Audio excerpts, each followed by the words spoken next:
Kali ini kita akan beranjak ke materi atau topik tentang perundang-undangan tentang penggolongan obat. Nah, sebelumnya kita flashback terlebih dahulu tentang kesehatan.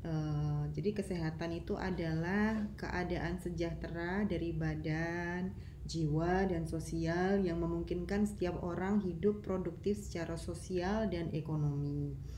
Nah, ini mengacu kepada Undang-Undang Nomor 23 Tahun 1992 tentang kesehatan. Adapun obat itu sendiri, obat itu sangat penting dalam pelayanan kesehatan. Kemudian ada banyak sekali obat yang tersedia di pasaran. Kemudian sebagai seorang farmasis nantinya atau sebagai seorang apoteker, ketika kalian sudah lulus, kalian harus mempunyai kemampuan untuk menimbang mana obat yang tepat untuk pasien. Kemudian pertimbangannya itu harus cermat dalam memilih obatnya. Definisi obat itu sendiri adalah bahan atau paduan bahan yang digunakan untuk mempengaruhi atau menyelidiki sistem fisiologi atau keadaan patologis dalam rangka penetapan diagnosis, pencegahan penyakit, penyembuhan penyakit, pemulihan, kemudian peningkatan kesehatan termasuk kontrasepsi dan sediaan biologis. Nah, itu sesuai dari Permenkes 917 Menkes per X 10/1993. Adapun definisi obat yang lain menurut Kemenkes itu adalah suatu bahan atau campuran bahan yang dimaksudkan untuk digunakan dalam menentukan diagnosis, mencegah, mengurangi, menghilangkan, menyembuhkan penyakit atau gejala penyakit, luka atau kelainan badaniah atau rohaniah pada manusia atau hewan, termasuk memperelok tubuh atau bagian tubuh manusia. Memperelok tubuh atau bagian tubuh manusia itu maksudnya lebih ke faktor anestetiknya ya. Lebih ke faktor estetiknya, ralat bukan anestetik. Oke, pengertian obat secara khusus itu adalah obat jadi, obat paten, dan juga obat baru. Jadi secara khusus tuh obat dibagi menjadi 3. Lalu bedanya apa antara obat jadi, obat paten, dan obat baru? Ini kalian harus benar-benar bisa membedakan ya. Kalau obat jadi itu adalah obat dalam keadaan murni atau campuran, yaitu misalnya serbuk, cairan, salep, tablet, pil, supositoria, dan lain-lain yang mempunyai teknis sesuai Farmakope Indonesia atau yang lain yang ditetapkan oleh pemerintah. Kemudian untuk obat paten itu adalah obat jadi dengan nama dagang yang terdaftar atas nama si pembuat atau yang dikuasakannya dan dijual dalam bungkus asli pabrik yang memproduksinya. Kemudian untuk obat baru, obat yang terdiri atau berisi zat baik sebagai bagian yang berkhasiat ataupun yang tidak berkhasiat. Misalnya lapisan, pengisi, pelarut, pembantu, atau komponen lain yang belum dikenal sehingga tidak diketahui khasiat dan kegunaannya. Nah, nanti PR kalian di rumah masing-masing, Ibu minta secara mandiri ya, adik-adik mahasiswa itu nanti mencari contoh obat jadi itu yang seperti apa, kemudian obat paten itu contohnya apa saja, dan obat baru itu contohnya apa saja, terus perbedaannya itu apa. Nanti kalian perlu tahu. Kemudian pengertian obat secara khusus lagi, ini yang lain adalah ada obat asli, obat esensial, dan juga obat generik. Nah, nanti kalian juga Ibu minta mencari perbedaannya antara obat asli, obat esensial, dan juga obat generik itu apa. Obat asli itu adalah obat yang didapat langsung dari bahan-bahan alamiah Indonesia, terolah secara sederhana atas dasar pengalaman dan digunakan dalam pengobatan tradisional.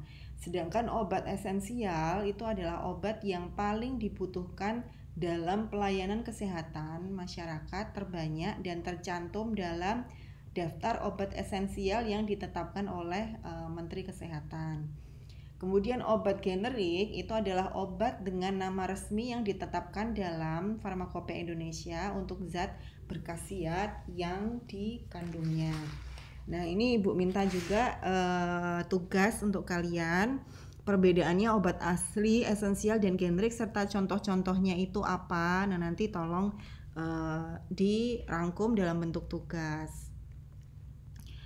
Adapun penggolongan obat itu sendiri itu ada, jadi penggolongan obat itu ini adalah obat-obat yang beredar di apotek-apotek resmi ya. Jadi ada obat bebas, obat terbatas, obat bebas terbatas maksudnya. Kemudian ada obat keras, obat wajib apotek, dan obat psikotropik dan obat narkotik.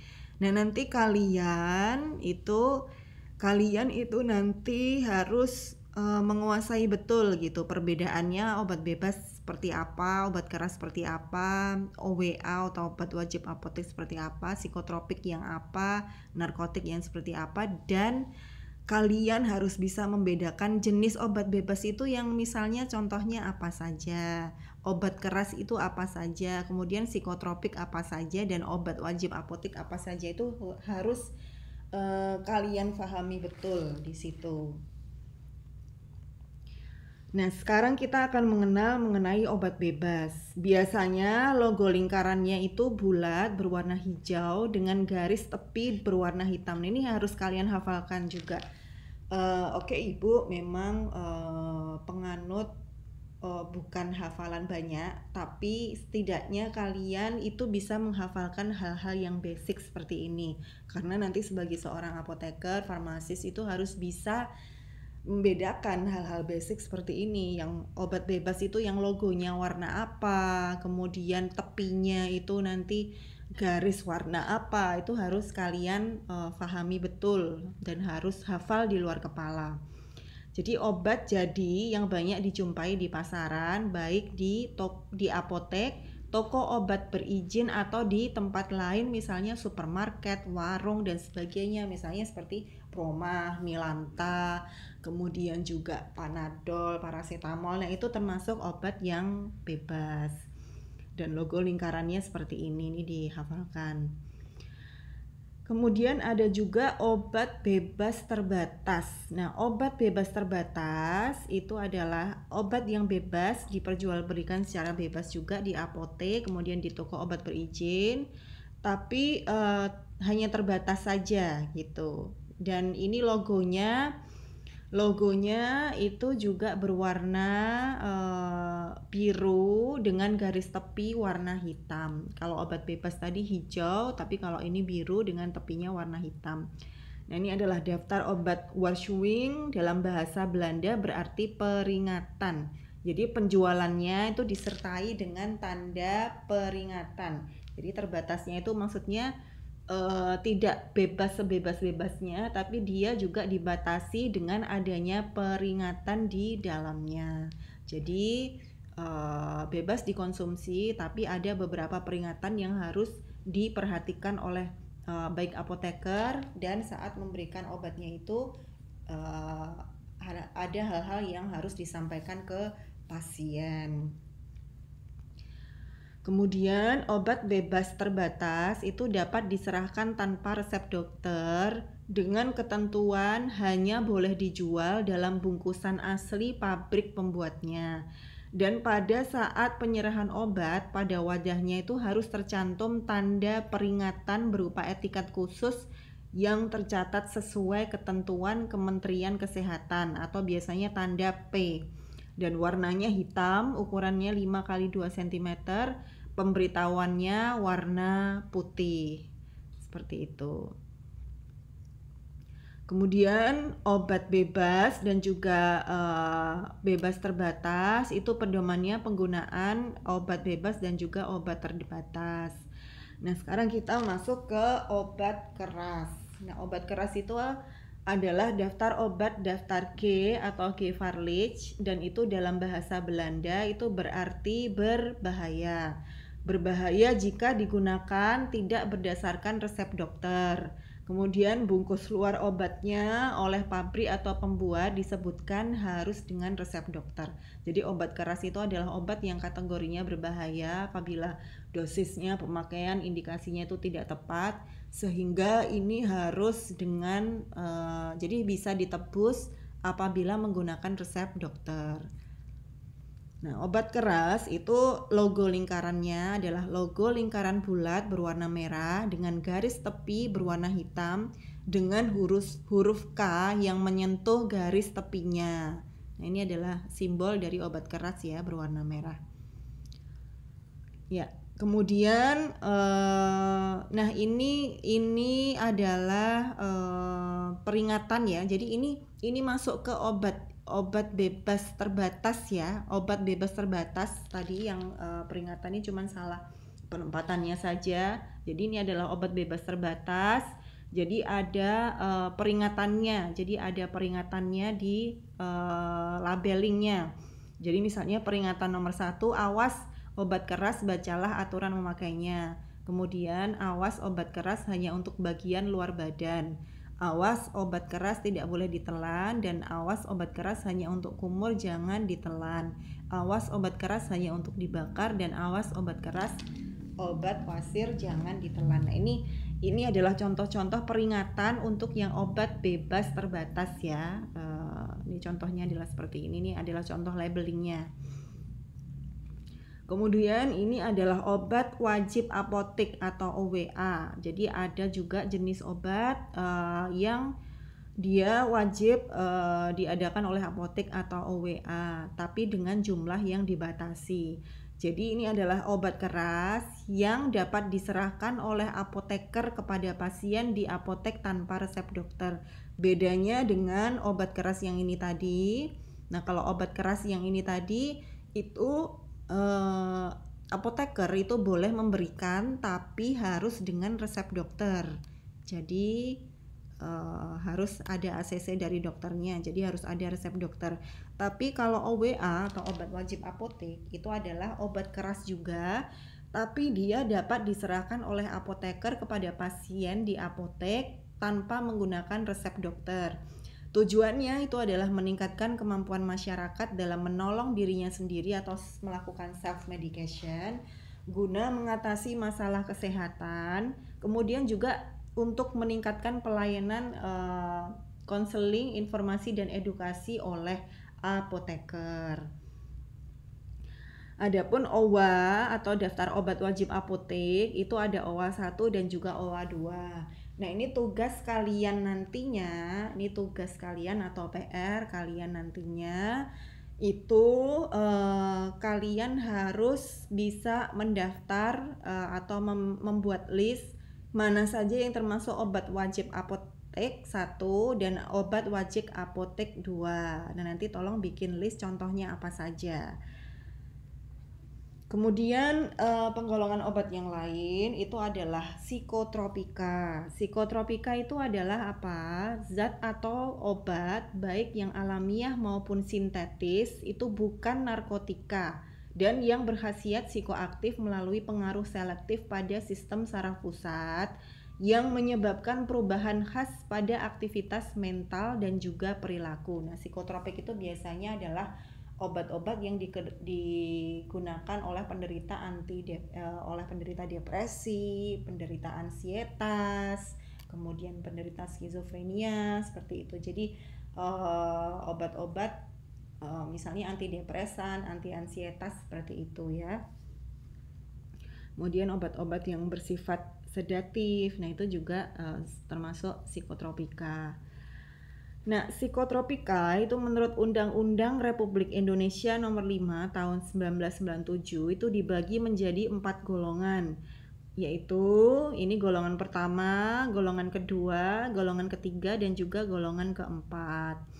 Golongan pertama itu tujuannya adalah untuk ilmu pengetahuan. Jadi semuanya ini adalah untuk ilmu pengetahuan. Kemudian untuk terapi yang golongan pertama itu tidak digunakan. Yang golongan kedua dapat digunakan, terus ketiga banyak digunakan, dan juga yang keempat yang sangat luas digunakan. Kemudian untuk potensi ketergantungan itu yang golongan obat yang pertama itu adalah yang amat kuat, kemudian yang kedua kuat, yang ketiga sedang, dan yang keempat ringan. Contohnya obat-obat yang golongan pertama itu adalah MDMA, meskalin. Kemudian yang kedua itu adalah amfetamin, metakualon. Kemudian yang ketiga, golongan obat ketiga itu contohnya fenobarbital, siklobarbital. Kemudian psikotropik yang golongan keempat itu adalah alprazolam dan juga diazepam, dan masih banyak lagi yang lain contoh obat-obatnya. Kemudian tujuan pengaturan psikotropika itu sendiri itu adalah jadi psikotropik itu harus diatur, jadi tidak boleh bebas pemberiannya, kemudian pengadaannya juga tidak boleh bebas dan harus diatur. Karena apa? Karena untuk pertama menjamin ketersediaan psikotropiknya guna kepentingan pelayanan kesehatan dan ilmu pengetahuan. Yang kedua itu ya untuk mencegah terjadinya penyalahgunaan dari psikotropika, mencegah kayak orang yang tidak berhak menggunakan itu, kemudian dia membuat resep palsu terus menembus ke apotek. Nah, ini untuk menghindari orang-orang seperti ini yang ketergantungan membuat resep palsu. Nah, itu maka diatur psikotropikanya. Ini jangan sampai apotek atau apoteker itu dengan mudahnya melepas obat-obat psikotropika, dan oleh karenanya apoteker itu harus jeli untuk bisa menganalisis mana resep yang asli dan mana resep yang palsu. Nah, ini tujuannya diatur. Kenapa? Karena untuk mencegah terjadinya penyalahgunaan psikotropika itu tadi, dan juga memberantas peredaran gelap dari psikotropika.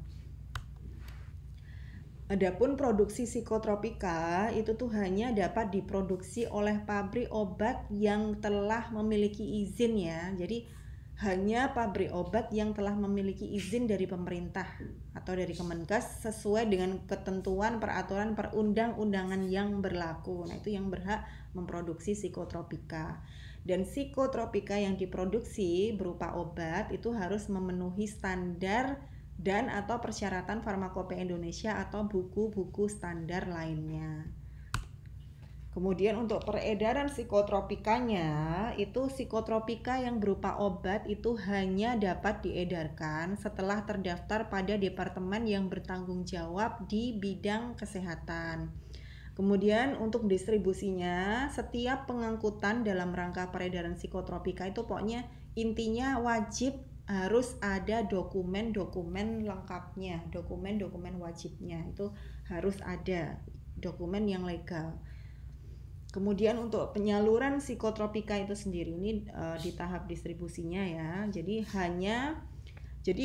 psikotropika itu hanya dapat dilakukan, penyalurannya itu hanya dapat dilakukan oleh pabrik obat kepada PBF, apotek, sarana penyimpanan sediaan farmasi pemerintah, rumah sakit, lembaga pendidikan dan atau lembaga penelitian. Dan psikotropika golongan 1 itu hanya dapat disalurkan oleh pabrik obat dan PBF kepada lembaga penelitian dan atau pendidikan guna kepentingan ilmu pengetahuan. Karena memang psikotropika golongan 1 itu tuh hanya digunakan untuk kepentingan penelitian atau pendidikan.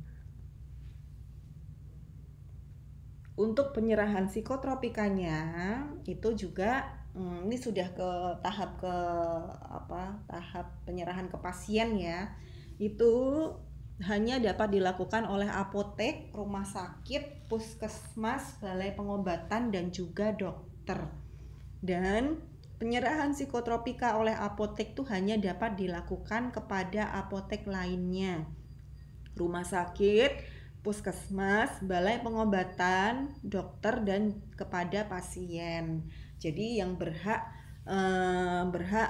menerima psikotropika dari apotek besar misalnya itu adalah ke apotek-apotek lainnya yang lebih kecil misalnya, kemudian ke rumah sakit, puskesmas, balai pengobatan, dokter dan langsung kepada pasiennya. Orang di luar itu tidak boleh untuk menerima psikotropika.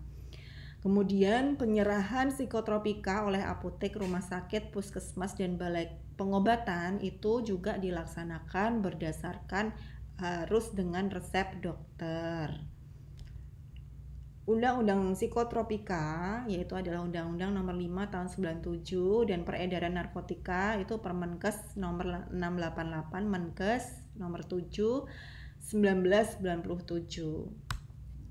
Nah, kalau tadi kita bahas tentang psikotropik, sekarang kita bahas tentang narkotika.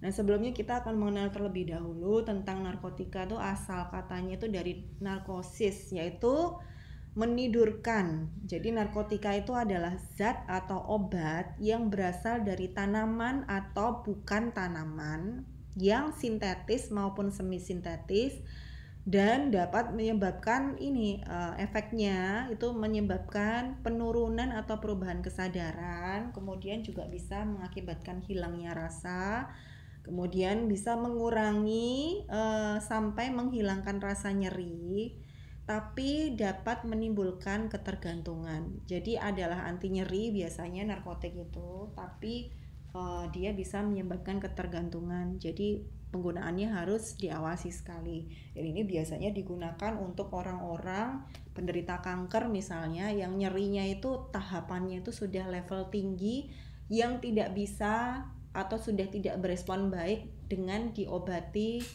dengan anti nyeri biasa saja, misalnya paracetamol kayak gitu. Itu udah, jadi ini adalah untuk pasien yang sudah ambang nyerinya itu sudah tinggi gitu ya. Itu biasanya diberikan narkotik, anti nyeri narkotik. Dan berdasarkan peraturan yang terdapat dalam ordonansi obat bius, yaitu palang merah. Jadi ini adalah lambangnya ya. Kemudian untuk narkotika, menurut Undang-Undang Nomor 35 Tahun 2009 digolongkan menjadi 3 golongan, yaitu adalah golongan 1, golongan 2, dan juga golongan 3. Nah, golongan 1 itu, golongan 2 dan juga golongan 3 itu tujuannya untuk pengembangan ilmu pengetahuan. Kalau tahapan terapi itu golongan 1 tuh tidak digunakan. Dan golongan 2 itu bisa digunakan tapi sebagai pilihan terakhir. Nah, untuk golongan 3 ini biasanya banyak digunakan oleh dan diresepkan oleh dokter. Dan potensi ketergantungan kalau golongan 1 itu sangat tinggi, kemudian golongan 2 itu tinggi, kemudian yang golongan 3 itu efek sampingnya, potensi ketergantungannya itu yang ringan. Nah, yang ringan itu misalnya adalah contohnya kodein, doferi. Untuk yang potensi ketergantungannya tinggi itu ada morfin, petidin, dan juga opium. Kemudian untuk potensi ketergantungan yang sangat tinggi dan tidak boleh digunakan untuk terapi itu adalah heroin, kokain, papaver, somniferum. Seperti itu ya. Makanya kalau ada orang yang memakai kokain dan heroin itu dipastikan dia tidak legal. Untuk perbedaan psikotropika dan juga narkotika itu kalau persamaannya itu adalah psikotropik dan narkotik itu sama-sama bekerja secara selektif pada susunan saraf pusat di otak. Tapi perbedaannya, kalau psikotropik itu psikoaktif, kalau narkotika itu bisa menyebabkan adiksi atau ketergantungan. Kemudian efek utamanya itu biasanya kalau psikotropik itu lebih ke memperbaiki aktivitas mental dan perilaku ya. Jadi lebih mengkoreksi ke aktivitas mental dan perilaku pasien. Makanya psikotropik itu dia diberikan pada obat-obat dengan gangguan mental, misalnya skizofrenia, depresi, ansietas, bipolar, seperti itu. Tapi kalau narkotika itu biasanya dia digunakannya untuk mengurangi nyeri yang hebat gitu. Jadi misalnya nyeri perdarahan, kemudian nyeri melahirkan, kemudian nyeri karena kanker tahap akhir atau kanker stadium terakhir, yaitu biasanya menggunakan narkotika. Kemudian untuk terapi, untuk psikotropika itu untuk gangguan psikiatrik, tapi kalau untuk narkotika itu biasanya lebih ditujukan ke anti nyeri, antitusif, antispasmodik, dan juga premedikasi anestesi. Nah, untuk penyimpanan dan pelaporan narkotika, itu narkotika yang berada dalam penguasaan industri farmasi, pedagang besar farmasi, sarana penyimpanan sediaan farmasi pemerintah, apotek, rumah sakit, pusat kesehatan masyarakat, balai pengobatan, dokter, dan lembaga ilmu pengetahuan tuh wajib disimpan secara khusus. Jadi penyimpanannya tuh wajib disimpan di lemari khusus tersendiri yang narkotika ini. Kemudian untuk narkotika itu juga selain penyimpanannya di tempat khusus, kemudian ada juga pelaporan berkala yang harus dilaporkan oleh si institusi atau apotek atau rumah sakit yang memiliki narkotika itu sebagai stok untuk pasien, dan itu dilaporkan secara berkala.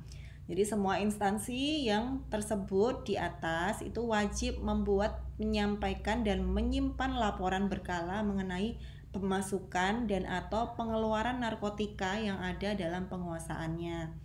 Nah, nanti apabila ada pelanggaran terhadap ketentuan mengenai penyimpanan dan pelaporan di atas itu dapat dikenakan sanksi administratif ya oleh Menteri Kesehatan, yaitu bisa berupa teguran, peringatan, denda administratif, penghentian sementara kegiatan, dan juga pencabutan izin.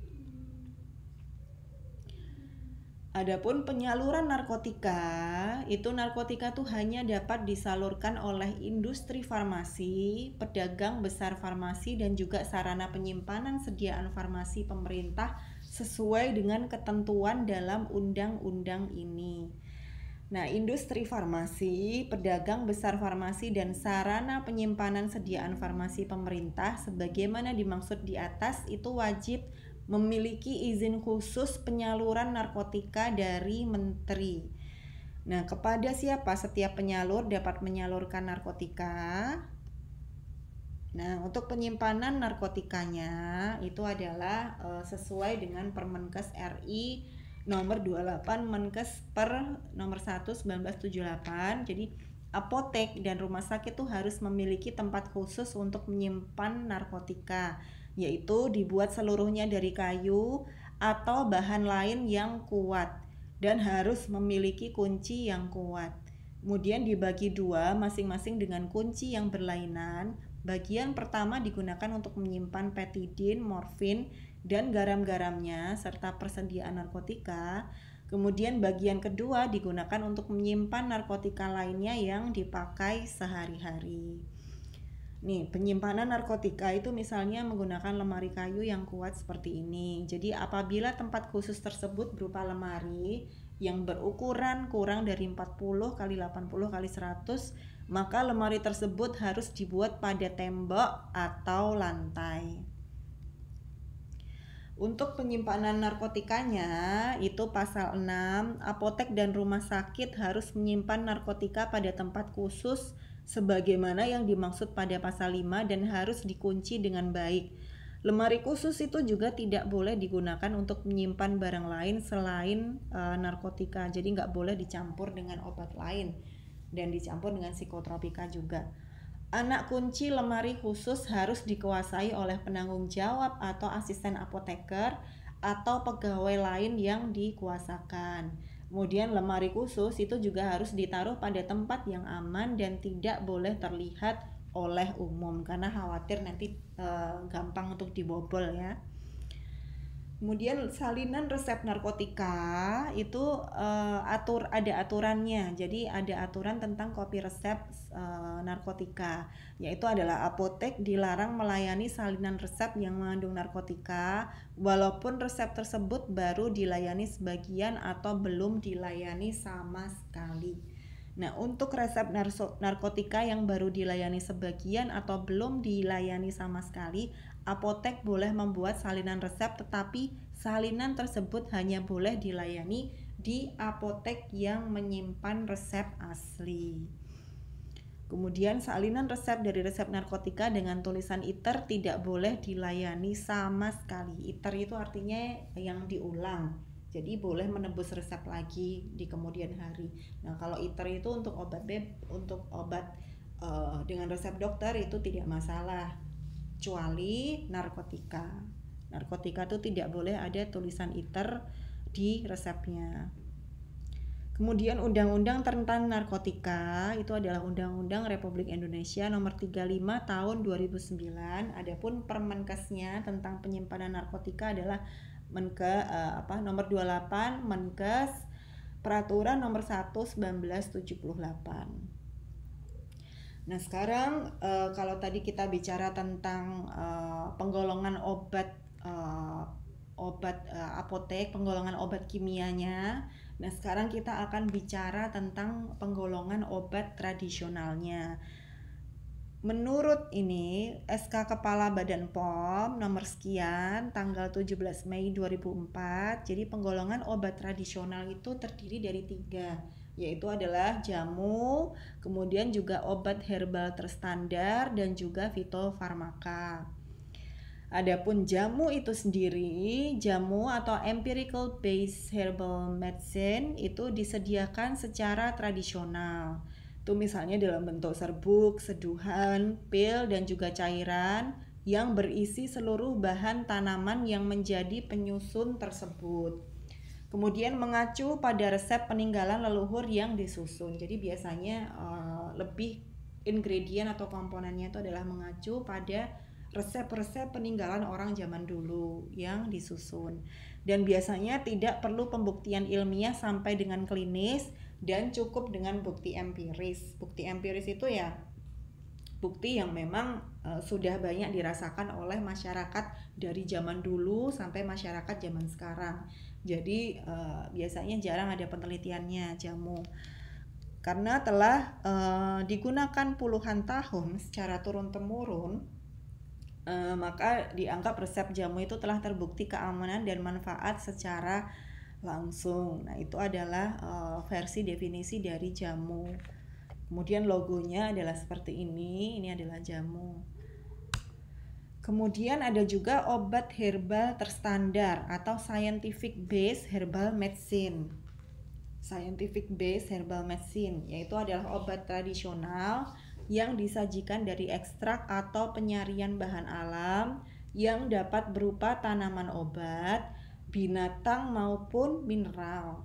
Dan biasanya untuk obat herbal terstandar itu proses produksinya sudah dengan teknologi yang maju dibandingkan jamu itu tadi, dan biasanya telah ditunjang dengan pembuktian ilmiah atau penelitian preklinik seperti standar kandungan bahan berkhasiatnya, standar pembuatan ekstrak tanaman obatnya, kemudian standar pembuatan obat yang higienis, dan juga sudah ada uji toksisitas akut maupun kronisnya. Jadi secara saintifik itu sebenarnya obat herbal terstandar itu masih lebih di atasnya jamu, karena kalau jamu itu kan ya jamu itu adalah jamu saja gitu, dan itu tidak ada pembuktian, tidak ada penelitian atau pembuktian ilmiahnya, dan itu hanya digunakan secara empiris dan turun temurun. Tapi kalau obat herbal terstandar, nah dia masih sedikit di atas, masih di atasnya jamu. Jadi dia sudah berdasarkan penelitian atau scientific based herbal medicine. Lalu kalau fitofarmaka itu apa? Fitofarmaka itu adalah clinical based herbal medicine. Jadi obat ini tuh sudah disejajarkan dengan obat modern. Yang namanya fitofarmaka itu adalah obat dari bahan alam yang sudah dapat disejajarkan dengan obat modern karena proses pembuatannya itu sudah terstandar dan juga sudah ditunjang dengan bukti ilmiah sampai dengan uji klinik pada manusia. Nah, bedanya kalau obat herbal terstandar itu biasanya dia ujinya masih uji terbatas preklinik, yaitu mungkin pada hewan percobaan, dan biasanya belum teruji secara klinis sampai uji klinis fase 4, fase 5 pada manusia seperti itu. Tapi kalau fitofarmaka itu tuh dia obat herbal, tapi dia tuh levelnya itu sudah seperti obat-obat modern atau obat-obat kimia yang berasal dari pabrikan itu, karena dia sudah proses pembuatannya terstandardisasi, kemudian juga sudah ditunjang juga dengan bukti ilmiah sampai dengan uji klinik pada manusia. Jadi bukan hanya pada hewan saja, tapi pada manusia juga sudah teruji. Kemudian untuk kosmetika, kosmetika itu adalah bahan atau sediaan yang digunakan pada bagian luar tubuh. Itu misalnya epidermis, rambut, kuku, bibir, dan juga organ genital bagian luar, atau gigi dan mukosa mulut, terutama untuk membersihkan, mewangikan, mengubah penampilan, dan memperbaiki bau atau melindungi atau memelihara tubuh pada kondisi baik. Ini kosmetika ini juga termasuk penggolongan penggolongan dari zat kimia yang lain ya. Adapun kosmetika itu ada kosmetika dalam negeri, nah itu dikemasnya, dibuatnya itu di dalam negeri. Kalau kosmetika lokal itu yang diproduksi tanpa lisensi di wilayah Indonesia lokal. Kemudian kosmetika lisensi adalah kosmetika yang diproduksi di wilayah Indonesia atas dasar penunjukan atau persetujuan tertulis dari pabrik industri negara asalnya. Kemudian ada juga kosmetika kontrak dan juga kosmetika impor. Kalau impor itu diproduksi di luar negeri yang dimasukkan di Indonesia. Kemudian kosmetika kontrak itu kosmetika yang produksinya dilimpahkan kepada produsen lain berdasarkan kontrak. Nah, mungkin cukup itu saja presentasi dari Ibu tentang penggolongan obat. Tolong kalian mencermati kembali kuliah Ibu ini, dan Ibu minta kalian mengerjakan tugas seperti yang sudah disebutkan Ibu tadi di tiap slide-nya. Setiap ada kata tugas, Ibu minta kalian mengerjakan tugasnya dan disubmit. Terima kasih, begitu penjelasannya. Wassalamualaikum.